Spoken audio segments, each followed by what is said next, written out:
दोस्तों अस्सलाम वालेकुम। उम्मीद करता हूँ कि आप सब खैर आफियत से होंगे। तो आज हम पढ़ेंगे यूनिट 2 का E portion skeletal muscle relaxation. Skeletal muscle relaxation क्या है, इसकी डायरेक्ट हम ऑब्जेक्टिव की तरफ जाते हैं। Discuss the common symptom disorder for skeletal muscle relaxation are use, यानी वो कौन से डिजीज़ या डिसऑर्डर है जिसकी सिम्टम के बिना पे हम कह सकते हैं कि उसको स्केलेटल मसल रिलैक्सेशन की ज़रूरत है। Describe the use and effect of skeletal muscle relaxation, skeletal muscle का यूज़ क्या है, इफेक्ट क्या है बॉडी के ऊपर उसका। Differentiate between the central acting and peripheral acting skeletal muscle relaxation. Skeletal muscle relaxation दो तरह के होते हैं, एक होता है सेंट्रल एक्टिंग और दूसरा है पेरिफेरल। सेंट्रल एक्टिंग वो होते हैं जो सीएनएस पे इफेक्ट करता है, ब्रेन और स्पाइनल कॉर्ड पे, और पेरिफेरी वो होता है जो कि बॉडी के अदर पोर्शन पे इफेक्ट करती है। Describe the non pharmacologic intervention to relieve the muscle spasm and spasticity. Muscle spasm या स्पास्टिसिटी को रिलीव करने के लिए, कम करने के लिए आपने कौन से नॉन फार्माकोलॉजिक मतलब विदाउट अ ड्रग्स आपने किस तरह इंटरवेंशन देना है। Apply the nursing process with the client experience muscle spasm और स्पास्टिसिटी। अगर नर्सिंग प्रोसेस किस तरह आप अप्लाई कर सकते हैं, अगर किसी पेशेंट को या किसी क्लाइंट को मसल स्पाज्म है, मसल वाइब्रेट हो रहा है उसकी, या उसको स्पास्टिसिटी भी कह सकते हैं। Calculate the drug dose accurately किस तरह ड्रग डोज को आपने कैलकुलेट करना है।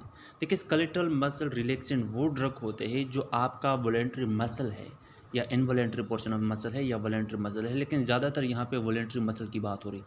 आपका वॉलेंट्री मसल वो ड्रग की वजह से कंट्रोल हो सकते हैं, तो इसी ड्रग्स या रिलैक्सेशन को हम स्केलेटल मसल रिलैक्सेशन कहते हैं। क्योंकि ज़्यादातर ड्रग अगर आप मसल आप देखें स्केलेटल, तो स्केलेटल मसल वॉलेंट्री है। वॉलेंट्री मतलब कि आपके कंट्रोल में है। हाँ, लेकिन कुछ ऐसी सिचुएशन में इनवॉलेंट्री भी हो सकते हैं, टेम्परेरी, जिस तरह की ट्रेमर या शेकिंग हो गया ड्यूरिंग फियर, फाइट और फ्लाइट रिस्पॉन्स, एपिनेफ्राइन, नॉरएपिनेफ्राइन की सिक्रेशन के दौरान आपका जो मसल है वो without in control, controlling muscle in control में कन्वर्ट होता है। तो स्केलेटल मसल रिलैक्सेशन हम पढ़ते हैं। Drug that act peripherally at neuromuscular junction muscle fibre are centrally in the cerebrospinal axis to reduce the muscle tone or cause paralysis। वो drug जो peripherally neuromuscular junction पे, जिसको हम एनएमजे रिसेप्टर या site कहते हैं, या सेंट्रली सेरेब्रोस्पाइनल एक्सिस पे एक्ट करके मसल की टोन को डिक्रीज करता है या मसल को पैरालाइज करता है, तो इसको हम क्या कहते हैं, स्केलेटल मसल रिलैक्सेशन। वो ड्रग जो पेरिफेरी में स्केलेटल मस्कुलर जंक्शन या सेंट्रल पे सेरेब्रोस्पाइनल एक्सिस पे एक्ट करके उसकी मसल की जो टोन है उसको रिड्यूस करता है, कम करता है या वो पैरालाइज करता है, तो इसको हम स्केलेटल मसल रिलैक्सेशन कहते हैं। Muscle relaxation is a drug that effect skeletal muscle function and decrease the muscle tone. Muscle relaxation वो ड्रग है जो कि स्केलेटल मसल के इफेक्ट को और उसके फंक्शन को या मसल टोन को क्या करता है, डिक्रीज कर सकता है।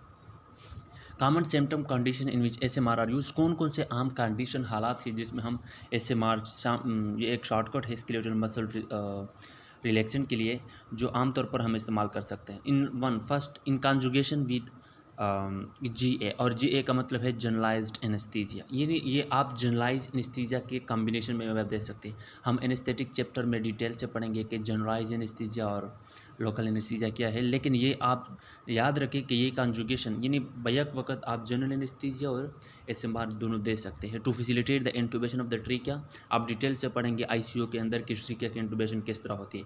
इंटूबेशन वो प्रोसेस है जिसमें आप सांस प्रॉपर तरीके से नहीं ले पा रहे, तो इसी को यहाँ पे ट्रीकिया पे एक ट्यूब इंसर्ट करते हैं जिसको हम ईटीटी कहते हैं, उसकी इंटूबेशन के लिए कि वो प्रॉपर तरीके से रिस्पायरेशन या सांस ले सकें।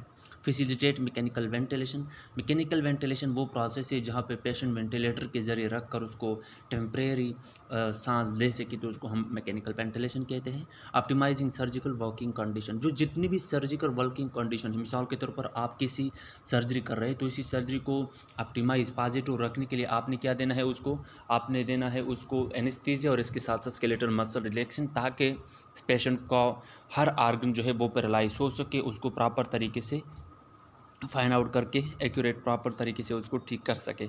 तो सर्जिकल कंडीशन में भी आप दे सकते हैं। In muscle spasm sudden involuntary contraction of one or more muscle group and usually is an acute condition associated with muscle strain, partial tear or muscle sprain.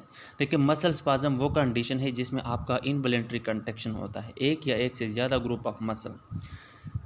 जब आपका मसल स्केलेटल मसल आमतौर पर एक या एक से ज़्यादा ग्रुप ऑफ मसल आपका इनवॉलेंट्री कंट्रोल होता है, आपका वो जो मसल है सडनली अचानक वाइब्रेशन शो करता है, तो उसको हम मसल स्पाज्म कहते हैं। चाहे किसकी वजह से हो, या मसल स्ट्रेन की वजह से या स्प्रेन की वजह से। मसल स्ट्रेन हम पढ़ते हैं कि वो डिटेल से आई थिंक आपने पढ़ा होगा कि मसल स्ट्रेन और स्प्रेन में क्या फ़र्क है। लेकिन मसल स्ट्रेन आप याद रखिए कि अगर मसल में कोई टियर आ जाए, कट आ जाए या मसल को कोई इंजरीज हो जाए तो उसको हम मसल स्ट्रेन कहते हैं। और स्प्रेन इसको कहते हैं कि जब आपका लिगामेंट कट हो जाए, पार्शली या टोटली लिगामेंट कट हो जाए तो उसको हम स्प्रेन कहते हैं। इन दोनों की वजह से वाइब्रेशन आ सकती है, मसल की इनवॉलेंटरी मूवमेंट आ सकती है, तो उसको मसल स्पाज्म कहते हैं। इसमें भी आप देख सकते हैं मस्कुलोस्केलेटल इंजरी या स्पोर्ट इंजरी, स्पोर्ट की वजह से कोई इंजरी हो या स्केलेटल मसल रिलेटेड इंजरीज हो, इसी में भी आप देख सकते हैं। लो बैक पेन और नेक पेन, आपका जो बैक पेन है या फॉर एग्जांपल स्पाइनल पेन जिसको हम कहते हैं, या नेक पेन है, इसी में भी आप देख सकते हैं। Fibromyalgia, fibromyalgia, fibro means muscle, myalgia means fibrous muscle and myalgia means my means muscle, algia means pain, यानी कि आपका जो फाइब्रस मसल है वो ज़्यादातर पेन कर रहा है, तो इसी में भी आप देख सकते हैं। टेंशन हेडेक है, और ज़्यादा फाइब्रोमाइलेगिया आपको ऐसी सिचुएशन में मिलेगा जब आप पहली दफ़ा फॉर एग्जांपल वॉकिंग करते हैं या एक्सटेंसिव एक्सरसाइज, बहुत ज़्यादा एक्सरसाइज करते हो, तो अगले दिन आपका जो मसल है वो ज़्यादातर फिटीग, थकावट महसूस करी, तो इसी स्टेज को हम फाइब्रोमाइलेगिया कहते हैं। और इसके लिए आप जो ड्रग्स लेते हैं वो आगे हम डिटेल से पढ़ेंगे कि कौन से ड्रग आपने देने हैं। जिस तरह के अभी नाम तो मुझसे भूल गया, लेकिन एक ड्रग के टैबलेट की फॉर्म में आता है, तो वो हम दे सकते हैं। टेंशन हेडेक के it may be use to improve symptoms such as muscle spasm, pain and hyperreflexia. अच्छा, ये आप इस्तेमाल कर सकते हैं मसल स्पाज्म के लिए, पेन के लिए, हाइपरफ्लेक्सिया, जब आपका कोई आर्गन या कोई रिफ्लेक्सेस हाइपर एक्टिविटी शो कराए। मिसाल के तौर पर नॉर्मल अगर आप देखें तो अगर आप हैमर के ज़रिए किसी जो नी रिफ्लेक्स है उसको चेक करते हैं, वो हाइपर रिफ्लेक्स होगा। अगर हाइपर रिफ्लेक्स होगा तो हाइपर रिफ्लेक्स को कम करने के लिए हम क्या दे सकते हैं, आप यहाँ एसएमआर दे सकते हैं। अच्छा, history from hunting to in a jungle to operation theatre, ये किस तरह डिस्कवरी उसकी हुई है एसएमआर ड्रग्स की। From fun hunting, fun hunting का मतलब कि उसने शो के लिए हंटिंग किया, शिकार किया जंगल में, और वही वो अब इस ऑपरेशन थिएटर अब इस्तेमाल हो रहा है। Curare, the arrow poison, curare उसी को कहते हैं कि फॉर एग्जांपल एक तीर है, तीर के लास्ट में जो क्योर एरो होता है, उसी एरो के अंदर पॉइजन उसने रखा जिसको हम एरो पॉइजन कहते हैं। सोर्स उसका क्या है, वो जो पॉइजन है वो किससे लिया है, उसने लिया है कॉन्ड्रियोडेंड्रोन टोमेंटोजम एंड स्ट्राइक्नोज टॉक्सिफेरा। स्ट्राइक्नोज टॉक्सिफेरा और कॉन्ड्रियोडेंड्रोन टोमेंटोजम, ये दो किस्म के टॉक्सिक है, पॉइजन है, जो उसने वो तीर के एरोज पे बिल्कुल एट द टॉप पे उसने रखा। Derive from curare meaning arrow poison in the South American Indian, ये जो टर्म है ये ड्राइव हुआ है क्यूरर से। क्यूरर का मतलब है कि एरो पॉइजन को कहते हैं, साउथ अमेरिकन इंडियन में ज़्यादातर उसी वक्त इस्तेमाल होता था कि लोग जंगल में जाते थे उसका शिकार करने के लिए, किसी भी एनिमल्स का शिकार करने के लिए, तो उसने यही तीरंदाजी के ज़रिए तीर को खींच के उसके बिल्कुल लास्ट पोर्शन पे जो राउंडेड पोर्शन होता है उसी में ये पॉइजन रख के वो उसको हीट अप करते। जब वो उसको हीट करते तो हीट करने की वजह से उसकी मसल पैरालाइज होती थी। जब वो मसल पैरालाइज होती थी, जाहिर बात है कि अगर किसी एनिमल के अंदर ये टॉक्सिक जा गिरे तो उसके मसल बिल्कुल पैरालाइज करता है। जब वो मसल पैरालाइज होता तो मतलब वो वहीं पे क्या गिर देता वो एनिमल, या फॉर एग्जांपल वो एनिमल मज़ीद चलने की सलाहियत नहीं रख सकता, क्योंकि यह एक ऐसा पॉइजन है जो बिल्कुल मसल को स्टॉप करती है, पैरालाइज करती है। जो एग्जांपल उसका है ट्यूबोक्यूरारिन ने, because of packing in hello bamboo tube, ये एक हेलो ट्यूब में उसने लिया था। हेलो का मतलब कोकला, ट्यूब में ये पॉइजन उसने लिया था जिसको हम बैम्बो ट्यूब कहते हैं। उसी बैम्बो ट्यूब के बिना पर उसको हम ट्यूबोक्यूरारिन देते हैं। ये ट्यूबोक्यूरारिन भी एक पॉइजन है, एक एसएमआर है, स्केलेटल मसल रिलैक्सेंट है, जो उसने एरोज में इस्तेमाल किया था। और जब कैसी एनिमल्स को हीटअप किया उसको उसके साथ मतलब मसल से अटैच होता है तो वही एनिमल पैरालाइज होता है, और फिर उसने मतलब पकड़ाना था। अच्छा, उसके बाद न्यूरोमस्कुलर जंक्शन की बात करते हैं। ये एक एनएमजे रिसेप्टर या साइट है, न्यूरोमस्कुलर जंक्शन। इस न्यूरोमस्कुलर जंक्शन में आपके पास आप देख सकते हैं कि ऊपर वाला ब्लू पोर्शन है ये एक्सॉन है, और एक्सॉन के बाद नीचे मसल है, और नीचे मसल में यहाँ पे ACH और यहाँ पे नैरो टर्मिनल आप देख सकते हैं। इस पे यहाँ पे मेन हम दो चीज़ें डिस्कस करते हैं। एक ACH रिसेप्टर जो कि मसल पे पाए जाते हैं, ACH का मतलब एसिटाइल कोलिन रिसेप्टर जो कि मसल में पाए जाते हैं, और NMJ रिसेप्टर में या NMJ साइट में वहाँ पे क्या पाए जाते हैं, एसिटाइल कोलिन पाए जाते हैं। और एसिटाइल कोलिन और इस रिसेप्टर के माबेन जब कॉन्ट्रैक्शन, जब अटैचमेंट होती है तो ये एसिटाइल कोलिन जाके इसी रिसेप्टर के साथ अटैच होते हैं, जो कि वही अपना एक्शन शो करेगा एसएमआर स्केलेटल मसल रिलैक्सेशन का। हम डिस्कस करेंगे कि physiology of skeletal muscle contraction क्या है। देखिए, मोटर नर्व इम्पल्स आ गया, एक इम्पल्स आ गया, स्टिमुलस आ गया मोटर न्यूरॉन को, उसने एसिटाइलकोलिन को रिलीज़ किया। एसिटाइलकोलिन किसके साथ अटैच हुआ? न्यूरोमस्कुलर रिसेप्टर के साथ, bind with NM receptor at NMJ. Neuromuscular junction के अंदर न्यूरोमस्कुलर रिसेप्टर है, उसके साथ अटैच हुआ। फिर वहाँ पे depolarisation and development of end plate EPP at motor end plate mainly due to influx of sodium. देखिए, ये आप डिटेल से पढ़ेंगे यहाँ पे। फिर जब ये एसिटाइलकोलिन अटैच हुआ तो डिपोलराइजेशन कास हो गई। डिपोलराइजेशन का मतलब कि चार्ज की imbalance between the muscle cell and between the neuron और मसल सेल के दरमियान डिपोलराइजेशन कास हुई। डिपोलराइजेशन का मतलब यह है कि पॉजिटिव और नेगेटिव चार्ज की इम्बैलेंस, और इसके साथ साथ in the plate potential generate हुआ। पोटेंशियल का मतलब इलेक्ट्रिसिटी। बिल्कुल न्यूरॉन का जो इन प्लेट है या मसल का न्यूरॉन का जो इन प्लेट है वहाँ पे एक इलेक्ट्रिसिटी जनरेट हुआ इसी डिपोलराइजेशन की वजह से, जिसको हम इन प्लेट पोटेंशियल कहते हैं। और ये ज़्यादातर सोडियम की वजह से, इन्फ्लक्स की वजह से, क्योंकि जब वो एसिटाइलकोलिन आ गया रिसेप्टर के साथ अटैच हुआ तो इन्फ्लक्स, सोडियम इन्फ्लक्स हुआ। सोडियम इन्फ्लक्स का मतलब कि सोडियम इन प्लेट की तरफ या न्यूरॉन की तरफ आ गया बाहर से। जब वो बाहर से आ गया तो इसकी वजह से डिपोलराइजेशन, और डिपोलराइजेशन की वजह से इन प्लेट पोटेंशियल जनरेट हुआ। अच्छा, इसके बाद क्या हुआ? Muscle acting potential, MAP, contraction of skeletal. In plate के बाद मसल एक्शन पोटेंशियल। इन प्लेट का मतलब कि सिर्फ एक हिस्सा मसल का क्या हुआ? कंट्रैक्ट हुआ या रिलैक्स हुआ, या उसके अंदर इलेक्ट्रिसिटी पैदा हुई। अब muscle action potential, contraction skeleton में फिर सारा मसल एक्टिव हो गया, फिर सारी मसल के अंदर एक इलेक्ट्रिसिटी जनरेट हो गई, जिसकी वजह से मसल अब कंट्रैक्ट होगा और फिर मसल फिर कंट्रैक्ट होगा। अब रिलैक्सेशन किस तरह होगी? Acetylcholine is rapidly inactivated by cholinesterase leading to repolarisation.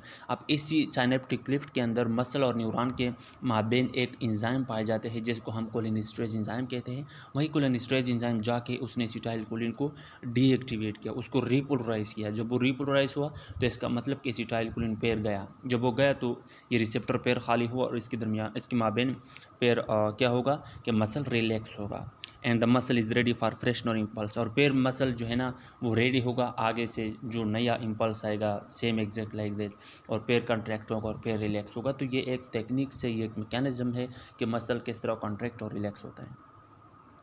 Classification of ASMR most important है, आप ये याद रखिए कि सेंट्रली एक्टिंग और पेरिफेरली एक्टिंग कौन कौन से हैं। Centrally acting classification of ASMR में या स्केलेटल मसल रिलैक्सेट में आते हैं डाइजिपाम एंड बेंजोडाइजिपाम। इसके साथ साथ मिथोकार्बामोल आते हैं, क्लोरोजैक्सोजोन आता है, टाइजिनाडीन आते हैं, बेक्लोफेन आते हैं और गाबापेंटीन। देखिए, बेक्लोफेन मैंने उसको वहाँ पे डिस्कस किया था कि फाइब्रोमाइलेगिया में आप ज़्यादातर बेक्लोफेन लेंगे, है ना, जिसके बिना पर आपका जो मसल रिजिडिटी है या मसल फैटिग है वो थकावट वो कम हो सकती है बेक्लोफेन को। तो ये सारी सेंट्रली एक्टिंग में मिथोकार्बामोल, क्लोरोजैक्सोजोन, टाइजिनाडीन, बेक्लोफेन, गाबापेंटीन। पेरिफेरल में ज़्यादातर दो तरह के ड्रग पाए जाते हैं, एक होता है ड्रग एक्टिंग एट एनएमजे और दूसरा है drug directly acting on skeletal muscle.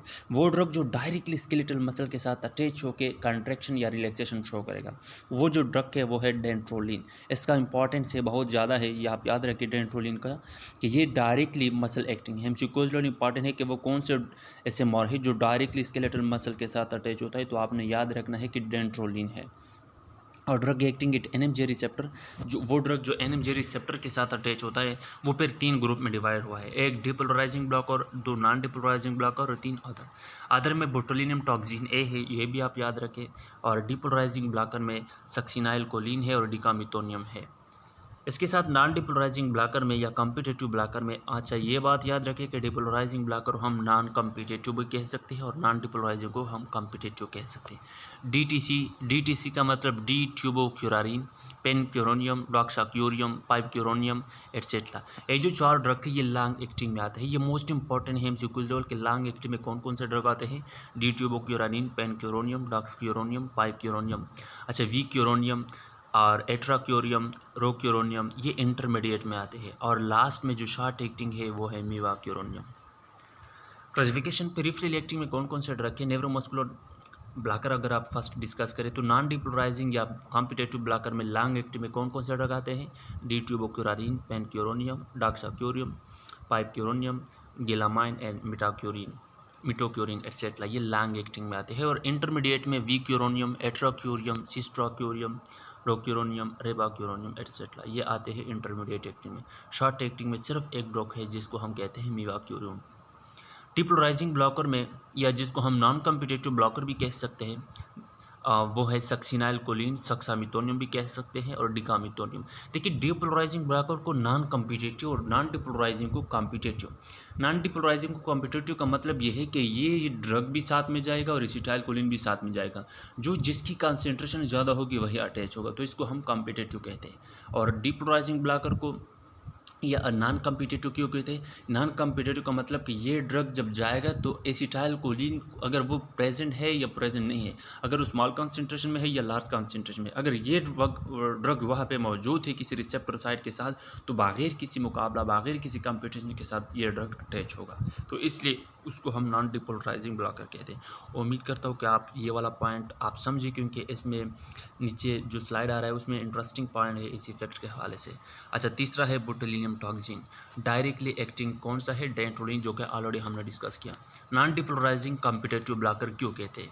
देखिए नॉन डिपोलराइजिंग कॉम्पिटिटिव का मतलब कि रिसेप्टर और न्यूरोट्रांसमीटर दोनों, ये ड्रग और न्यूरोट्रांसमीटर दोनों compete करेगा, मुकाबला करेगा, जो जिसका कंसंट्रेशन, जो जिसका पलड़ा भारी रहा वही उसके साथ अटैच होगा। Blocking have no intrinsic activity. ये जो ड्रग है उसकी कोई इंट्रिंसिक एक्टिविटी नहीं है। इंट्रिंसिक का मतलब एंटागोनिस्ट एक्टिविटी। ये जो ड्रग है उसकी एंटागोनिस्ट एक्टिविटी नहीं है। एंटागोनिस्ट का मतलब कि वो डिक्रीज करे या इनहिबिट करे। This are three type. फिर इसके हम थ्री टाइप हमने पढ़ लिए अभी। अब ये देखिए कि उसने दोबारा यहाँ पे लिखा है कि लॉन्ग एक्टिंग, इंटरमीडिएट और शॉर्ट। लॉन्ग एक्टिंग में डिट्यूबोक्यूरारिन आता है, पेनक्यूरोनियम आता है, डॉक्साक्यूरियम आता है, पाइक्यूरोनियम, गेल अमाइन, इनमेटोक्यूरिन आता है। और इंटरमीडिएट में वीक्यूरोनियम, एट्रोक्यूरियम, सिस्ट्रोक्यूरियम, रोक्यूरोनियम, रेपोक्यूरोनियम। शॉर्ट एक्टिंग में मेवाक्यूरिन आता है। नॉन डिपोलराइजिंग वो ब्लॉकर है जो कि इसकी इंट्रिंसिक एक्टिविटी नहीं है। इंट्रिंसिक का मतलब एंटागोनिस्ट एक्टिविटी, और एंटागोनिस्ट का मतलब कि वो एक्टिविटी जो मतलब इसके अगेंस्ट जाए। मिसाल के तौर पर इसका काम है कि वो मसल को रिलैक्स करता है, तो इसकी कोई एंटागोनिस्ट एक्टिविटी नहीं है। एंटागोनिस्ट का मतलब कि वो मसल को कॉन्ट्रैक्ट करे या फॉर एग्जांपल, तो इसी को हम इंट्रिंसिक एक्टिविटी कहते हैं। Non depolarising or competitive mechanism of action उसका कुछ यूँ है कि they have affinity but no intrinsic activity for nicotinic receptor. इसकी एफिनिटी है लेकिन इंट्रिंसिक एक्टिविटी नहीं है निकोटिनिक रिसेप्टर के लिए। देखिए हम पढ़ेंगे कि ये जो न्यूरोमस्कुलर स्केलेटल मसल रिलैक्सेंट है, ये ज़्यादातर दो रिसेप्टर साइट पे अटैच होते हैं। एक न्यूरोमस्कुलर रिसेप्टर जो कि न्यूरॉन और मसल के माबैन होता है, और दूसरा निकोटिनिक रिसेप्टर जो कि वो पेरिफ्री में पाए जाते हैं। निकोटिनिक ये भी मस्कुलर पोर्शन पे ओनली मौजूद होता है, न कि न्यूरॉन पोर्शन पे। नॉन डिपोलराइजिंग की क्वालिटी ये है कि ये एफिनिटी है, बल्कि इंट्रिंसिक एक्टिविटी इसकी बिल्कुल मौजूद नहीं निकोटिनिक रिसेप्टर में। और इंट्रिंसिक एक्टिविटी का मकसद आप याद रखें कि एंटागोनिस्ट एक्टिविटी, और एंटागोनिस्ट आपको पता है कि वो एक्टिविटी या वो ड्रग्स जो डिक्रीज या इनहिबिट करता है किसी दूसरे ड्रग्स को या दूसरे रिसेप्टर या साइट या न्यूरोट्रांसमीटर को। अच्छा, एफिनिटी का मतलब एक्चुअल में मोहब्बत को कहते हैं, कि मतलब वो ड्रग रिसेप्टर पे आके उसके साथ अट्रैक्ट तो होता है, लेकिन उसमें एंटागोनिस्ट एक्टिविटी नहीं होती। They are quaternary N plus compound that contain cationic head that act only on closed sodium channel, no action on already open sodium channel।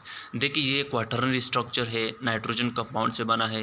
ये उसका जो हेड पोर्शन है वो केटोनिक है। केटोनिक का मतलब उसका जो हेड पोर्शन है वो पॉजिटिव चार्ज है, act only on close sodium channel. इसी वजह से उसको हम कहते हैं कि there is no intrinsic activity, क्योंकि ये सिर्फ ऑलरेडी क्लोज्ड सोडियम चैनल पे इफेक्ट करता है, न कि ऑलरेडी ओपन सोडियम चैनल। अगर एक चैनल है, एक क्लोज्ड है और दूसरा ओपन है, जो ओपन है उस पर उसका कोई इफेक्ट नहीं, जो क्लोज्ड है ऑलरेडी उस पर सिर्फ ये इफेक्ट करता है।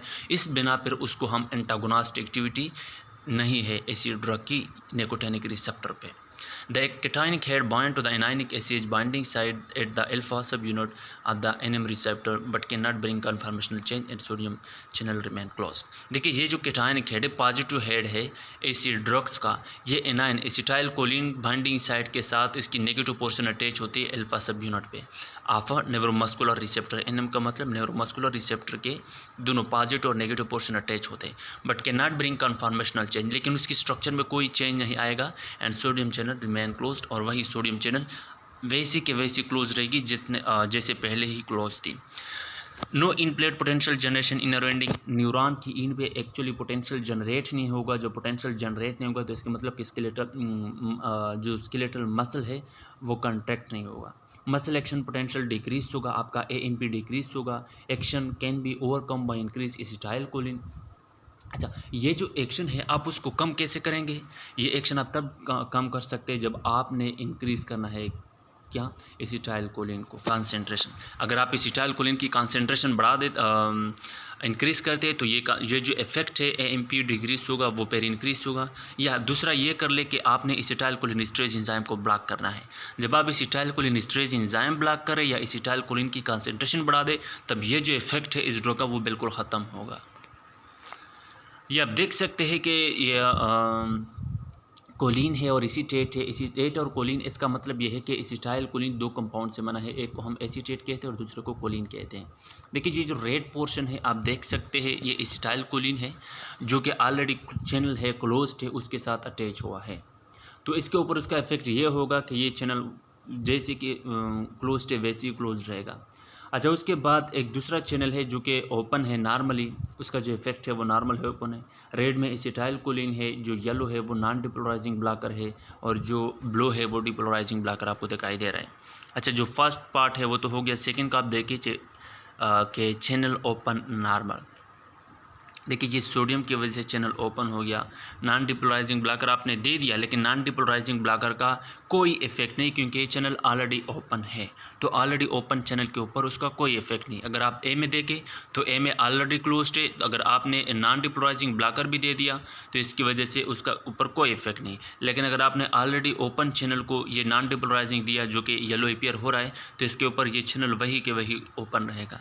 सी पोर्शन में आप देखें तो सी पोर्शन में ये है कि उसने क्या दिया है, एसिटाइलकोलिन तो वैसे भी उसके ऊपर मौजूद है, आपने दिया है नॉन डिपोलराइजिंग ब्लॉकर, और नॉन डिपोलराइजिंग ब्लॉकर के बाद चैनल ऑलरेडी क्लोज्ड है। तो ऑलरेडी क्लोज चैनल माजीद क्या हो सकता है, ऑलरेडी क्लोज चैनल माजीद क्लोज्ड माजीद ओपन नहीं हो सकता। और डी पोर्शन में अगर आप देखें तो ये जो है ऑलरेडी ओपन चैनल है। हमने कहा था कि ऑलरेडी ओपन चैनल में नॉन डिपोलराइजिंग ब्लॉकर का कोई इफेक्ट नहीं है।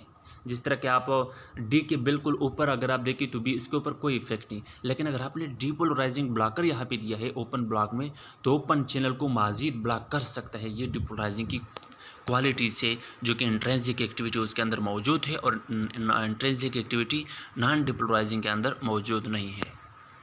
नॉन डिपोलराइजिंग ब्लॉकर या कॉम्पिटेटिव ब्लॉकर फार्माकोलॉजिकल एक्शन उसका क्या है? देखिए skeletal muscle intravenous injection of non depolarising blocker repeatedly produce muscle weakness follow by flaccid paralysis. Flaccid का मतलब क्या करा है, एक साइड पैरालाइज से सही तरह से मसल काम नहीं करी तो उसको हम फ्लेसाइड पैरालिसिस कहते हैं। अच्छा, आप वी इंजेक्शन भी दे सकते हैं नॉन डिपोलराइजिंग ब्लॉकर की, तो वो मसल वीकनेस शो करेगा या पैरालाइज होगा muscle. Autonomic ganglia produce some degree of ganglionic block. Autonomic ganglia पे उसका इफेक्ट ये है कि सम डिग्री जो गैंग्लिया है उसको ब्लॉक कर सकता है। और इसके साथ साथ histamine release, D tubocurarine release histamine from the mast cell. Histamine किस तरह रिलीज होगा? डी ट्यूबोक्यूरारिन जो इंजेक्शन है या जो ड्रग है नॉन कॉम्पिटिटिव, इसका काम है कि हिस्टामिन रिलीज करता है मास्ट सेल से। मास्ट सेल वो सेल है, एक लिम्फोसाइटिक सेल है, एलर्जिक सेल है। The histamine release contribute to the hypotension. जब हिस्टामिन रिलीज होगा तो वो डायलेशन काज करेगा, वजल डायलेशन की वजह से हाइपोटेंशन हो सकता है। Produce by the D tubocurarine, D tubocurarine की वजह से हिस्टामिन पैदा हुआ, हिस्टामिन की वजह से हाइपोटेंशन पैदा हुआ। फ्लशिंग का मतलब कि आपको स्किन बिल्कुल रेडनेस शो होगा। ब्रांक्योस्पाज्म, आपका जो ब्रांक्यूल है वो स्पाज्म होगा, वो वाइब्रेट होगा। एंड इंक्रीज रिस्पायरेटरी सिक्रीशन और अदर इफेक्ट, आपका रिस्पायरेटरी सिक्रीशन भी इंक्रीज हो सकते हैं। तो ये एक फार्माकोलॉजिकल एक्शन है नॉन डिपोलराइजिंग की। फार्माकोलॉजिकल एक्शन, इसके साथ कार्डियोवास्कुलर सिस्टम के ऊपर उसका इफेक्ट है कि D tubocurarine produce significant fall in BP. ये आपका बीपी भी कम कर सकते हैं, क्योंकि डी ट्यूबोक्यूरारिन हमने पढ़ा कि हिस्टामिन रिलीज करते हैं और हिस्टामिन का काम है ब्लड प्रेशर को कम करना, क्योंकि हिस्टामिन वाजोडाइलेशन करते हैं। जब वाजोडाइलेशन होगा तो बीपी कम होगा। गैंग्लियन भी ब्लॉक कर सकता है, हिस्टामिन भी रिलीज़ करता है और वेनस रिटर्न को भी कम कर सकता है। मोस्ट इंपॉर्टेंट ये है कि आपने ये याद रखना कि डी ट्यूबोक्यूरारिन हिस्टामिन रिलीज़ करता है। इंपॉर्टेंट है एमसीक्यूज लेवल के पॉइंट्स से।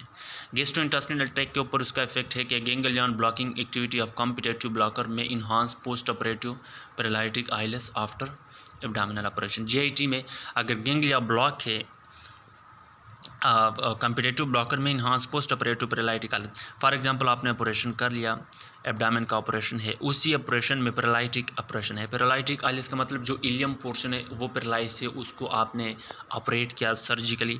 तो इसी स्टेज में आपके जो गैंग्लियनिक ब्लॉकिंग एक्टिविटी है उसके लिए आपने कॉम्पिटिटिव ब्लॉकर दिए। तो कॉम्पिटिटिव ब्लॉकर का काम है कि उसको पैरालाइज करने से बचाता है, उसको पैरालाइज करता है। जब पैरालाइज होगा तो जाहिर बात है कि वो ऑपरेशन, वो एरिया सेफली हील होगा प्रॉपर तरीके से। Central nervous system, all neuromuscular blocker और quaternary compound do not cross the blood brain barrier. जो जितने भी न्यूरोमस्कुलर ब्लॉकर है वो सारे क्वाटर्नरी कॉम्प्लेक्स स्ट्रक्चर है, इनमें से एक भी ब्लड ब्रेन बैरियर को क्रॉस नहीं कर सकती। ये सिर्फ बात हो रही नॉन डिपोलराइजिंग ब्लॉकर की। बाकी हम पढ़ेंगे कि आया जो पोलराइजिंग है वो भी ब्लड ब्रेन बैरियर क्रॉस कर सकती है नहीं, लेकिन नॉन डिपोलराइजिंग ब्लॉकर ये ब्लड ब्रेन बैरियर क्रॉस नहीं कर सकती। Non depolarising blocker D2 first agent to undergo clinical investigation, ये पहला एजेंट है जिसके ज़रिए हमने क्लिनिकली इन्वेस्टिगेशन शुरू किया है। 1 to 2 hour duration of action उसका 1 से लेकर 2 आवर्स तक है। यह हिस्टामिन भी रिलीज़ करता है जिसकी वजह से ब्रोंकोस्पाज्म, सांस लेने में दुश्वारी और हाइपरटेंशन हो सकता है। ब्लॉक ऑटोनॉमिक गैंग्लिया, यह ऑटोनॉमिक गैंग्लिया ब्लॉक करते हैं जिसकी वजह से हाइपरटेंशन हो सकती है। क्लिनिकल यूज़ क्या है? Not clinical use due to its histaminic effect की वजह से, क्योंकि ये बार बार हिस्टामिन रिलीज़ करते हैं तो क्लिनिकल साइड पे इसके इस्तेमाल बहुत कम है। लॉन्ग ड्यूरेशन ऑफ एक्शन 60 से लेकर 120 मिनट तक है duration of action. And cardiovascular effect restricted to its use, और कार्डियोवास्कुलर सिस्टम के ऊपर भी उसका इफेक्ट है, तो इसी वजह से उसका जो यूज़ है, इस्तेमाल है, वो रिस्ट्रिक्टेड है।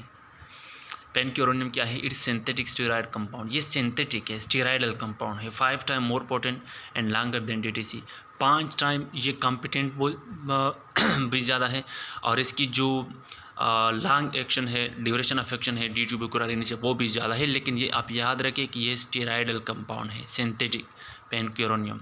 Because of longer duration of action के बिना पर needing reversal its use no restricted to prolong operation specially in neurosurgery. ये ज़्यादातर नेवरोसर्जरी में इस्तेमाल कर सकते हैं क्योंकि इसका जो एक्शन है, ड्यूरेशन है, वो प्रोलॉन्ग है, और प्रोलॉन्ग ड्यूरेशन ऑफ एक्शन के बिना पर उसकी जो यूज़ है, इस्तेमाल है, वो कम है, क्योंकि फिर उसको रिवर्स भी करना है ना किसी पेशेंट को। Pipecuronium muscle relaxation with slow onset and long duration, उसका जो आंसेट है वो स्लो है और ड्यूरेशन लॉन्ग है।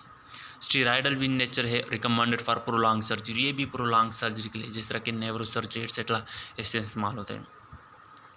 इसका मसल रिलैक्सेशन विद स्लो आंसेट का मतलब ये है कि ये जो साइन और सिम्टम शो करेगा, या ड्रग आपने ये दिया तो ये जो अपना साइन और सिम्टम शो करेगी कि मसल पैरालाइज होगा, ये वो स्लो है एक्सेट्रा, और ड्यूरेशन उसका लेंथी है, मिसाल के तौर पर 5 आवर से 6 आवर है, डिपेंड करता है यहाँ पे।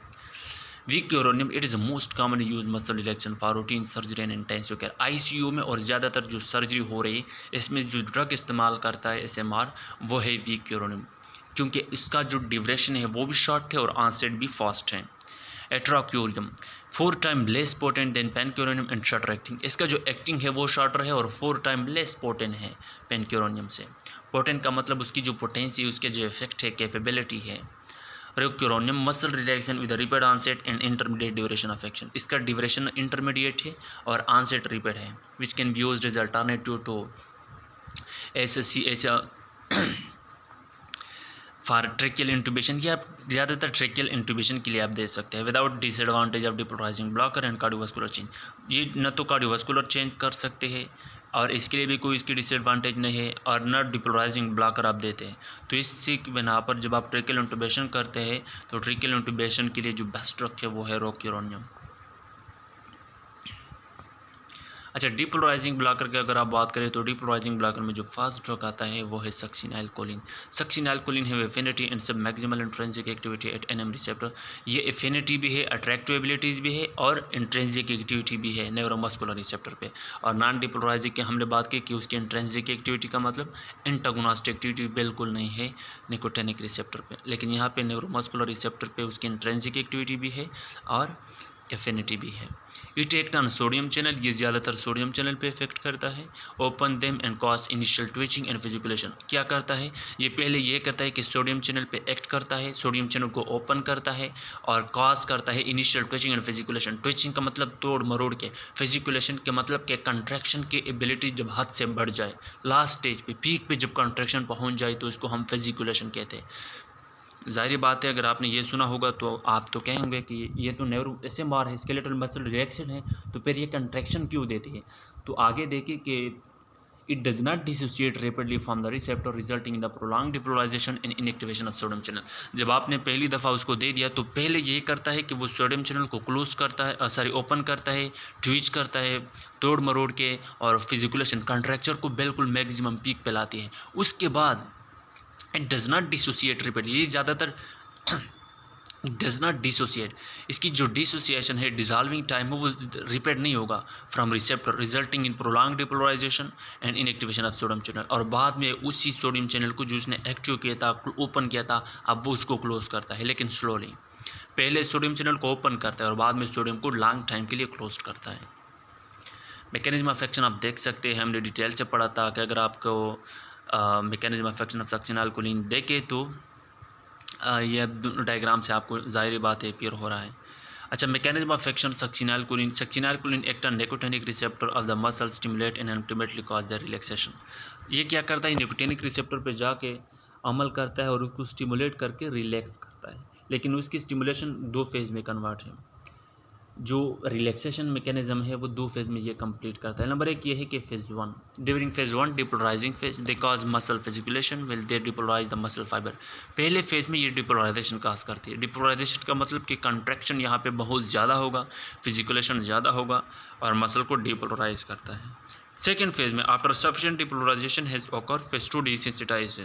और जो सेकेंड फेज़ है ये डिसेंसिटाइज फेज़ है.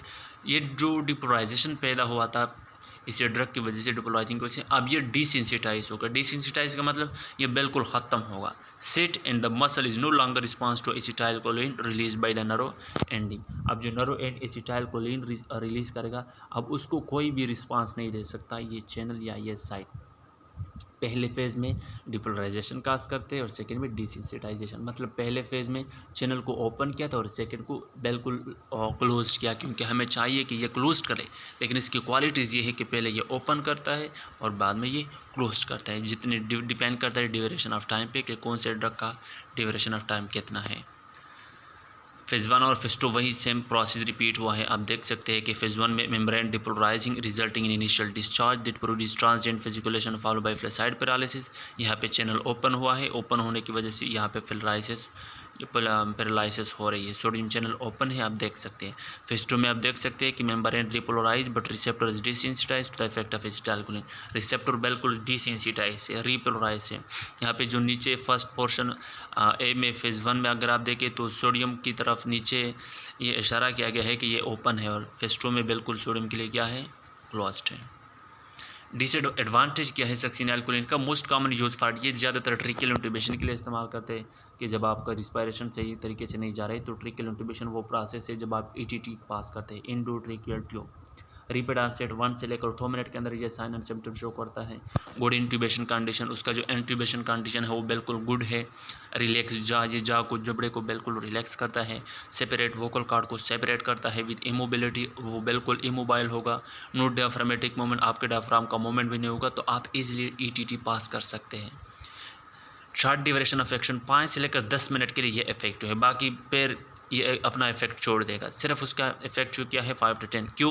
क्योंकि ये जो सक्सिनोल्कोलिन है ये ज़्यादातर डिसएग्रीगेट या मेटाबोलाइज होती है बाय एसिटाइलकोलिन एस्ट्रेज एंजाइम के ज़रिए. 1 से लेकर 1.5 mg पर केजी आप दे सकते हैं. Used as continuous infusion occasionally, कभी कभार आप कंटिन्यूसली इन्फ्यूजन के ज़रिए भी दे सकते हैं, क्योंकि इसका ड्यूरेशन इंतहाई शॉर्ट है और हमें लॉन्ग ड्यूरेशन चाहिए उसका, तो आपने कंटिन्यूसली देना है. साइड इफ़ेक्ट ये है कि कार्डियोवास्कुलर अनप्रेडिक्टेबल बीपी कभी इंक्रीज़ कभी डिक्रीज़, हार्ट रेट के ऊपर और एरिथमियास के ऊपर इसका इफेक्ट है. फिजिकुलेशन कंट्रैक्शन काज हो सकता है, मसल पेन हो सकता है, इंक्रीज इंट्राक्यूलर प्रेशर, आई का जो प्रेशर है वो भी बढ़ा सकता है. इंक्रीज इंटरक्रेनियल प्रेशर, आईसीपी भी आपको बढ़ा सकता है.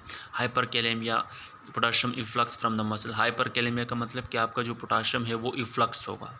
लाइफ थ्रेटनिंग, जो कि लाइफ थ्रेटनिंग के कार्डिक हार्ट फेल्यूर के लिए, या वो पेशेंट जो डायरेटिक ले रहे हैं तो इसके लिए ये कंडीशनिंग लाइफ थ्रेटनिंग है. हाइपरकैलेमिया, ब्लड के अंदर कैल्शियम और पोटाशियम ज़्यादा होगा. और मैलिग्नेंट हाइपरथर्मिया भी काज कर सकता है सक्सिनोल्कोलिन. ये इंपॉर्टेंट है, याद रखें कि मैलिग्नेंट हाइपरथर्मिया कैसे कहते हैं. Rare genetically determined reaction to susceptible person having abnormal RYR receptor. Of calcium channel. देखिए पहले तो याद रखें कि RYR एक नॉर्मल रिसेप्टर है जो कैल्शियम चैनल के लिए इस्तेमाल होता है, लेकिन ये अगर जेनेटिकली आपके अंदर RYR एबनॉर्मल है, वो इंडिविजुअल जो इसी ड्रग को ससेप्टेबल है और ये RYR रिसेप्टर उसके अंदर एबनॉर्मल है, तो इसी स्टेज में ये अगर आप ये ड्रग उस आपने दिया सक्सिनाइलकोलिन, तो इसी वजह से आपको क्या हो सकता है, malignant hyperthermia caused by halothane and manifest as high temperature due to persistent muscle contraction. ये ज़्यादातर हेलोथेन की वजह से होता है। हेलोथेन एक जनरल एनेस्थीसिया के अंदर आते हैं, एनेस्थीसिया ड्रग के अंदर आता है, गैसेज एनेस्थीसिया है हेलोथेन और डिस्फ्लोरेन एट्सेट्रा, ये हम डिटेल से पढ़ेंगे एनेस्थेटिक ड्रग्स के अंदर। लेकिन सिर्फ ये याद रखें कि मैलिग्नेंट हाइपरथर्मिया हेलोथेन की वजह से होती है और जिसके अंदर टेम्परेचर ज़्यादा होती है और आपका muscle contraction continuously muscle contract हो रहा है, इंक्रीज इंट्रासेलुलर कैल्शियम। और क्यों मसल कंट्रैक्शन क्यों हो रहा है, क्योंकि आपका जो RYR जीन है, RYR जो रिसेप्टर है सॉरी, वो क्या होगा, एबनॉर्मल होगा, वो ओपन होगा। जब वो ओपन होगा तो कैल्शियम अंदर सेल की तरफ आएगा, जब कैल्शियम सेल की तरफ अंदर आएगा तो डिपोलराइजेशन होगी और जब डिपोलराइजेशन होगी तो क्या होगा, कंट्रैक्शन होगा। सक्सिनाइलकोलिन एसेंटिएट दिस कंडीशन। जो सक्सिनाइलकोलिन है ये इस कंडीशन को मज़ीद एक्सेलरेट करता है, एसेंटिएट करता है। ट्रीटमेंट उसका ये है कि रिपीट एक्सटर्नल कूलिंग, आपने आइस पैक उसके ऊपर रखना है क्योंकि इसका टेम्परेचर बढ़ गया है। बाइकार्बोनेट इन्फ्यूजन भी आप दे सकते हैं क्योंकि एसिडिटी बढ़ गई है इसकी वजह से। 100% ऑक्सीजन इनहेलेशन, आपने ऑक्सीजन इनहेल देना है 100%, क्योंकि इसकी वजह से आपका ब्रोंकोस्पाज्म हो सकता है। और injection of dantrolene, direct acting muscle relaxant. तो मैंने आपको कहा था कि ये डेंट्रोलिन है, ये डायरेक्ट एक्टिंग मसल है, ये मसल डायरेक्ट मसल पे एक्ट करता है। इसके लिए कोई वगैरह ये दरकार नहीं कि ये पोलराइजिंग है या नॉन रिपोलराइजिंग है, बस ये डायरेक्ट मसल के साथ अटैच होकर मसल को रिलैक्स करता है डेंट्रोलिन। अगर मैलिग्नेंट हाइपरथर्मिया केस है तो आपने उसको डायरेक्टली डेंट्रोलिन देना है एटसेट्रा। ये याद रखें, MCQ इंपॉर्टेंट है। इंडिकेशन न्यूरोमस्कुलर जंक्शन ब्लॉकर, किस स्टेज में आप न्यूरोमस्कुलर जंक्शन ब्लॉकर दे सकते हैं, यानी SMR कब दे सकते हैं, एडजॉइंट जनरल एनेस्थीसिया के साथ दे सकते हैं, वेंटिलेशन को एसेस करने के लिए आप दे सकते हैं। Conversion and trauma from electroconvulsive therapy, जब इलेक्ट्रोकन्वल्सिव मतलब मिसाल के तौर पर आपने इलेक्ट्रिसिटी को टच किया और इलेक्ट्रिसिटी ने फिर आपको वही आपका सिस्टम बिगाड़ दिया, तो इसकी वजह से आपके अंदर कन्वर्जन आ गई, कंट्रैक्शन आ गई, तो इसी स्टेज में आप दे सकते हैं। स्टेटस एपिलेप्टिकस वो कंडीशन है जो बार बार 30 मिनट के बाद भी, यानी लगातार आपको सीजर हो रहा है, लगातार एक सीजर ख़त्म हुआ तो दूसरा स्टार्ट हुआ, दूसरा ख़त्म हुआ तो तीसरा स्टार्ट हुआ, इसी केस को हम स्टेटस एपिलेप्टिकस कहते हैं। डायरेक्टली एक्टिंग रिलैक्सेंट डेंट्रोलिन का क्या काम है, different from neuromuscular blocker, no action on neuromuscular transmission. ये डायरेक्ट एक्ट करता है न्यूरोमस्कुलर ब्लॉकर पे, no action on neuromuscular transmission. इसकी न्यूरोमस्कुलर ट्रांसमिशन के ऊपर उसका कोई इफेक्ट नहीं। मिसाल के तौर पर दो न्यूरॉन है, एक न्यूरॉन न्यूरोट्रांसमीटर के जरिए दूसरे को जा रहा है, तो इसके ऊपर उसका कोई इफेक्ट नहीं, बल्कि ये डायरेक्ट की न्यूरोमस्कुलर को ब्लॉक करता है। एक प्री साइनेप्टिक न्यूरॉन है, उसी न्यूरॉन को ब्लॉक करता है, या पोस्ट साइनेप्टिक है उसको ब्लॉक करता है। मैकेनिज्म उसका क्या है, RYR जो कि एक कैल्शियम चैनल रिसेप्टर है, रियानोडीन रिसेप्टर मोस्ट इंपॉर्टेंट है, ये याद रखें। RYR ryanodine receptor calcium channel receptor है, prevent depolarization, no intracellular release of calcium. इसका काम है कि ये डिपोलराइजेशन को प्रिवेंट करना और मज़ीद कैल्शियम सेल की तरफ आ न जाए। तो इस अगर ये एबनॉर्मल हो जाए तो एबनॉर्मल होने की वजह से क्या हो सकता है, मैलिग्नेंट हाइपरथर्मिया। अच्छा, एब्जॉर्ब, ये ड्रग जो है डेंट्रोलिन ओरली एब्जॉर्ब होती है, पेनेट्रेट ब्रेन, ये ब्रेन को क्रॉस कर सकता है एंड प्रोड्यूस सेडेशन, जिसकी वजह से आपको सेडेशन हो सकती है। Metabolise in the liver, excreted in the kidney. Half life उसका जो है वो 8 से लेकर 12 आवर्स तक है। जो आप डोज लेते हैं 25 से लेकर 100 mg 4 टाइम डेली आप देंगे। अच्छा, ये जो ड्रग है ये ब्लड ब्रेन बैरियर क्रॉस कर सकता है, जो हमने पढ़ा था कि non depolarising blood brain barrier नहीं क्रॉस करती है। यूज़ क्या है, अपर मोटर न्यूरॉन डिसऑर्डर में आप इस्तेमाल कर सकते हैं। पैराप्लेजिया और हेमीप्लेजिया। पैराप्लेजिया का मतलब कि आपका जो both limbs and both arms है वो पैरालाइज हो जाए, और हेमीप्लेजिया का मतलब एक साइड आपका पैरालाइज हो जाए, आप इस्तेमाल कर सकते हैं। CP सेरेब्रल पाल्सी के लिए आप इस्तेमाल कर सकते हैं। आप डिटेल से पढ़ेंगे 5th सेमेस्टर के अंदर कि CP क्या है, और मैलिग्नेंट हाइपरथर्मिया में भी आप इस्तेमाल कर सकते हैं। इसके साथ CP सेरेब्रल पाल्सी को थोड़ा आइडियाज़ होना चाहिए कि ये एक न्यूरोलॉजिकल डिजेनरेटिव डिसऑर्डर है, जिसमें बाय बर्थ या कंजेनिटली पैदाइशी या बाय बर्थ किसी बच्चे को न्यूरॉन प्रॉपर तरीके से उसको मैसेज नहीं पा रही, तो इसकी वजह से सेरेब्रल पाल्सी की वजह से आपको मेटाबॉलिज्म डिसऑर्डर हो सकती है, स्केलेटल डिसऑर्डर हो सकती है, कॉग्निटिव डिसऑर्डर, डेवलपमेंटल मुख्तलिफ डिसऑर्डर हो सकते हैं। एडवर्स इफेक्ट उसका सेडेशन है, मिलाइज है, लाइट हेडनेस है, muscle weakness, diarrhoea and hepatotoxicity है। सेंट्रल एक्टिंग मसल रिलैक्सेशन का क्लासिफिकेशन को आप पढ़ेंगे कि अच्छा, तो सेंट्रल एक्टिंग मसल रिलैक्सेंट में कौन कौन से ड्रग है क्लासिफाइड हुआ है। मेफेंसिन कंजेनर में मेफेंसिन है, कॉर्सी प्रोडोल है, क्लोरोजोक्साजोन है, मीथोकार्बामोल है एंड क्लोरामीजानोन है एट्सेट्रा। ये सारे मेफेंसिन कंजेनर में आते हैं जो कि सीएनएस पे इफेक्ट करते हैं। सेंट्रल एक्टिंग एसएमआर है। बेंजोडाइजिपाम है, ये भी सेंट्रल एक्टिंग है। डाइजिपाम है, लोराजिपाम है, क्लोनाजिपाम है एंड अदर एट्सेट्रा। और गाबा डेरिवेटिव्स में बैक्लोफेन है जो कि गाबा रिसेप्टर को क्या करता है, एक्टिवेट करता है, क्योंकि वो इनहिबिटिंग रिसेप्टर है। इसके साथ साथ सेंट्रली अल्फा टू एगोनिस्ट में टाइजिनाडीन और क्लोनिडीन पाए जाते हैं जो कि सेंट्रली अल्फा टू रिसेप्टर पे एक्ट करके उसको क्या करता है, उसकी एक्टिविटी को बढ़ा देता है, स्टिमुलेट करते हैं। मैकेनिज्म क्या है सेंट्रल एक्टिंग मसल रिलैक्सेशन की। Drug that reduce skeletal muscle tone by selective acting on cerebral axis. ये सेरेब्रोस्पाइनल एक्सिस पे जहाँ के वहाँ पे एक्शन शो करता है और स्केलेटल मसल के टोन को डिक्रीज करता है। Depress the spinal and supraspinal reflex of muscle tone. ये मसल टोन की जो स्पाइनल या सुप्रास्पाइनल रिफ्लेक्सेस है उसको डिप्रेस करता है, कम करता है। आल्सो डिप्रेस पोलोसाइनेप यानी post synaptic reflex also depress polysynaptic reflex of ascending reticular formation। ascending reticular formation का मतलब आपने रेटिकुलर नेटवर्क सुना होगा, या रेटिकुलर नेटवर्क ब्रेन के अंदर पाए जाते हैं जो कि ज़्यादातर एक्टिविटी कंट्रोल करते हैं। उससे एक साइनेप्टिक रिफ्लेक्स क्रिएट होता है, यानी पॉलीसाइनेप्टिक रिफ्लेक्स का मतलब कि मुख्तलिफ तरह के रिफ्लेक्सेस उसको कंट्रोल करते हैं। और इस ड्रग का काम ये है कि ये वो भी कंट्रोल करता है जो कि रेटिकुलर फॉर्मेशन का काम है। वाकफुलनेस डिस्टर्ब, आपका सेडेशन, वाकफुलनेस डिस्टर्ब का मतलब आपको जगाने नहीं देता या सेडेट करता है। No effect on NMJ junction but reduce upper motor neurons spasticity and hyperreflexia. ये मसल वाइब्रेशन को डिक्रीज करता है, हाइपरफ्लेक्सिया एट्सेट्रा। इसके ऊपर इसकी कोई इफेक्ट नहीं, क्योंकि ये सिर्फ सेंट्रल एक्टिंग मसल रिलैक्सेंट है, पेरिफेरल नहीं है। तो पेरिफेरी का सेंट्रल पे कोई इफेक्ट नहीं और सेंट्रल का पेरिफेरी पे कोई इफेक्ट नहीं। इसका मतलब ये है कि एनएमजे रिसेप्टर पे उसका कोई इफेक्ट नहीं है, सिर्फ अपर मोटर न्यूरॉन पे, जो कि अपर मोटर न्यूरॉन की वजह से हाइपरफ्लेक्सिया है या स्पास्टिसिटी, वो रिड्यूस या डिक्रीज या डिप्रेस कर सकते हैं। बाकी पेरिफेरी रिफ्लेक्स इसमें इसकी कोई कंट्रीब्यूशन नहीं है। मेफेंसिन या रिलैक्साइल मेडिक्रीम का मैकेनिज्म ऑफ एक्शन क्या है।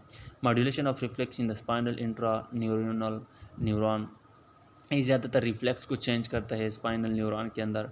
Can not be use systemically, ये आप बॉडी के लिए नहीं दे सकते सिस्टमिकली, क्योंकि ये सेंट्रली ड्रग्स है। इरिटेंट रादर देन रिलैक्सन, ये ज़्यादातर आपको इरिटेट करता है, न कि सेडेट या रिलैक्स करता है। टॉपिकल प्रिपरेशन, ये ज़्यादातर टॉपिकली इस्तेमाल होता है स्किन के ऊपर, जिस तरह के कॉर्सीप्रोडोल है और क्लोरोजोक्साजोन है, मोबिजेक्स एटसेट्रा एंड मिथोकार्बामोल है। एंड इसके साथ साथ क्लोरामीजानोन है etcetera. Similar but use orally. Chlormezanone ये बाकी उसकी इफेक्ट और वही सेम है, लेकिन ये सिर्फ ओरली इस्तेमाल कर सकते हैं और बाकी ड्रग टॉपिकली बाई स्किन के ज़रिए हम इस्तेमाल करते हैं। बेंजोडाइजिपाम ये भी मसल रिलैक्सन है, very important central acting muscle relaxin.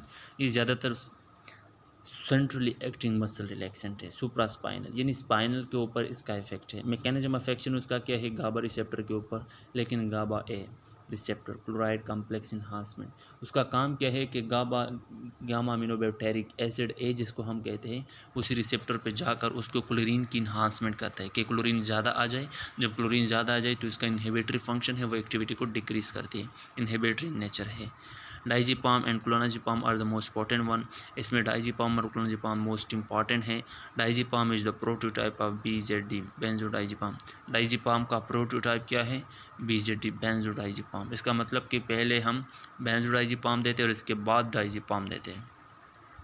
Baclofen जो कि गाबा बी पे एगोनिस्ट है, इस पे एक्ट करता है। इसका मैकेनिज्म ऑफ एक्शन क्या है, गामा अमीनोबैक्टेरिक एसिड बी एगोनिस्ट है, इसके साथ अटैच होकर इसकी एक्टिविटी को इंक्रीज करती है। Hyperpolarisation of neuron by increasing potassium conductance and alteration of calcium fluxes. जो कैल्शियम का इन्फ्लक्स है उसको चेंज करता है और पोटाशियम की इन्फ्लक्स को इंक्रीज करता है। डज नॉट इफेक्ट क्लोराइड, ये क्लोराइड कंडक्ट्स पे उसका कोई इफेक्ट नहीं, बल्कि इसका जो इफेक्ट है वो पोटाशियम की इंटेक को इंक्रीज करते हैं और क्लोराइड के कैल्शियम के इंटेक को डिक्रीज़ करता है। साइट ऑफ एक्शन क्या है? स्पाइनल कार्ड है, स्पाइनल कार्ड पे जाके अपना एक्शन शो करता है।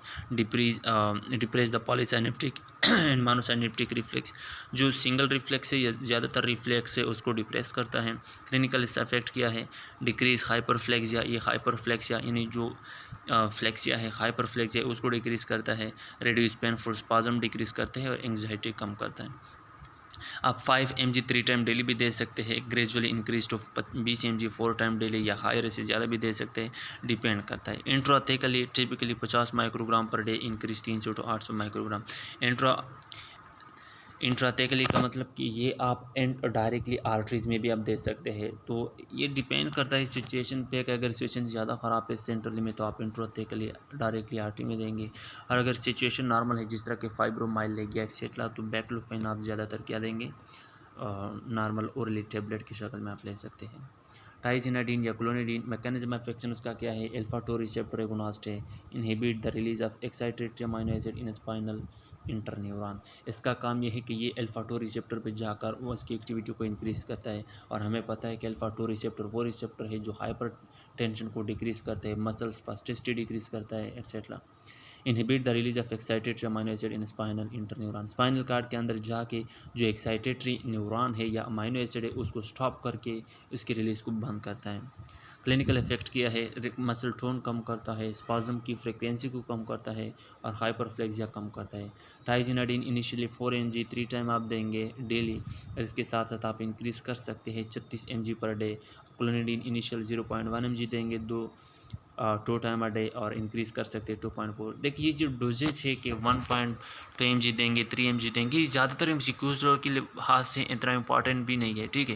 ये सिर्फ आप ये याद रखें कि मतलब इसको कितना डोज दे सकते हैं, बाकी ये MCQs इट्स नथिंग, ये ज़्यादातर इंपॉर्टेंट नहीं है, इस पर ज़्यादा ध्यान नहीं देना, ठीक है। और इसके साथ साथ अगर आप पढ़ेंगे use of central acting relaxant किस मकसद के लिए? एक्यूट मसल स्पाज्म के लिए कि शॉर्ट टाइम के लिए आपका मसल स्पाज्म कर रहा है, वाइब्रेशन कर रहा है। बैकेज इन न्यूरोलैगिया के लिए, न्यूरोलैगियस का मतलब न्यूरॉन पेन के लिए, बैकेज का मतलब जो आपका नेक पेन है या फॉर एग्जांपल स्पाइनल पेन है एक्सेट्रा, वर्टिब्री पेन है। एंग्जाइटी और टेंशन को भी के लिए आप दे सकते हैं। स्पास्टिक न्यूरोलॉजिकल डिसऑर्डर, वो न्यूरोलॉजिकल डिसऑर्डर जिसकी वजह से आपको स्पाज्म हो रहा है, वाइब्रेशन हो रहा है, टिटनेस के लिए आप दे सकते हैं। इलेक्ट्रोकन्वल, जो इलेक्ट्रिसिटी की वजह से आपको शॉक लगी। आर्थोपेडिक मैनिपुलेशन यानी आर्थोपेडिक का मतलब स्केलेटल रिलेटेड कोई डिफॉर्मिटी से, क्योंकि वो तो पेन वहाँ पे हो रहा है, इसके लिए भी आप दे सकते हैं। सेंट्रल और पेरिफेरल में फ़र्क सिर्फ ये है कि सेंट्रली मसल टोन डिक्रीज़ करता है, न कि मसल को पावर को डिक्रीज़ करता है, और पेरिफेरल एक्टिंग बिल्कुल पैरालाइज करता है। पॉलीसाइनेप्टिक रिफ्लेक्स इन CNS, ये ज़्यादातर CNS पे इफेक्ट करता है, और ये न्यूरो ट्रांसमिशन को ब्लॉक करता है पेरिफेरली। अच्छा, दूसरा है CNS, ये CNS डिप्रेस करता है सेंट्रल एक्टिंग, और पेरिफेरल CNS के ऊपर उसका कोई इफेक्ट नहीं। और सेंट्रली आप ओरली IV भी देंगे, और ये सिर्फ IV पेरिफेरल दे सकते हैं, उसका ओरल IV ओरल यूज़ नहीं है। अच्छा, तीसरा है कि स्पास्टिक कंडीशन या मसल स्पाज्म में आप सेंट्रली दे सकते हैं, और ये सिर्फ शॉर्ट सर्जिकल प्रोसीजर में आप देंगे पेरिफेरल, जो कि ऑलरेडी हमने डिस्कस किया। Non pharmacologic intervention to relieve muscle spasm and spasticity, यानी ड्रग्स वगैरह के अलावा और कौन से तरीके हैं जो आप रिलीव कर सकते हैं मसल स्पाज्म या स्पास्टिसिटी? फिजिकल इंटरवेंशन, स्ट्रेचिंग, आप उसको स्ट्रेच करते हैं, पैसिव मूवमेंट देंगे एक्सेट्रा, जिस तरह के हम पढ़ते हैं कि योगाज एक्सरसाइज, तो ये एक रिलैक्सो टेक्निक से। ट्रांसक्यूटेनियस इलेक्ट्रिकल नर्व स्टिमुलेशन, ये भी एक टेक्निक से डिटेल से पढ़ेंगे 5th सेमेस्टर में। Trans direct current stimulation etcetera, shock wave है, आप शॉक देंगे। वाइब्रेटरी स्टिमुलेशन है कि होल बॉडी आपकी वाइब्रेशन कर रहा है, मिसाल के तौर पर फिजियोथेरापिस्ट जो यूजुअली करवाता है।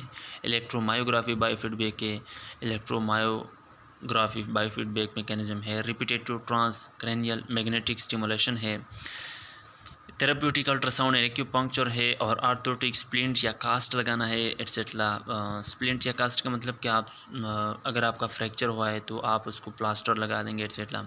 थर्मोथेरापी, हीट या क्रायोथेरापी एक्सेट्रा, ये जितनी भी थेरापी से ये आप डिटेल से पढ़ेंगे 5th सेमेस्टर के अंदर, लेकिन सिर्फ ये याद रखें कि जितनी भी थेरापी है ये नॉन फार्माकोलॉजिक थेरापी से। नर्सिंग रोल क्या है? Monitor the patient response to therapy, आपने देखना है कि पेशेंट की रिलीफ पेन हुई या नहीं, स्पाज्म डिक्रीज हुआ या नहीं, इंप्रूवमेंट आई मसल में या नहीं। Monitor for adverse effect of CNS change, GI depression, urinary urgency, CNS में कोई चेंजेस तो नहीं आया, जीआई ग्रोथ, गैस्ट्रोइंटेस्टिनल ट्रैक में कोई डिप्रेशन या चेंजेस या यूरिनरी अर्जेंसी इंक्रीज डिक्रीज तो नहीं हुआ, आपने देखना है। डिसकंटिन्यू ड्रग, अगर कोई लिवर डिसफंक्शन है तो आपने डिसकंटिन्यू करना है। और पेशेंट को मॉनिटर करना है कि वो प्रॉपर तरीके से इस ट्रीटमेंट को फॉलो कर रहा है या नहीं। अगर आपने सेफ्टी मेजर को प्रॉपर लाइटिंग मेंटेन करना है, साइड रेल इंजरी से बचाना है और क्लाइंट को एजुकेट करना है कि किस तरह आपने इसको फॉलो करना है, इसको समझना है। तो ये जितनी भी चैप्टर थी ये सॉरी एसएमआर के बारे में थी। उम्मीद करता हूँ कि आपने उसको अच्छी तरह से अंडरस्टूड किया होगा। अगर बाकी कोई क्वेरीज या क्वेश्चन हो तो आपने कमेंट सेक्शन में कमेंट करके मुझसे बता सकते हैं। तब तक आप अपने आप के और अपने चैनल को हिफ्ज़-ओ-अमान में रखें। वालेकुम सलाम।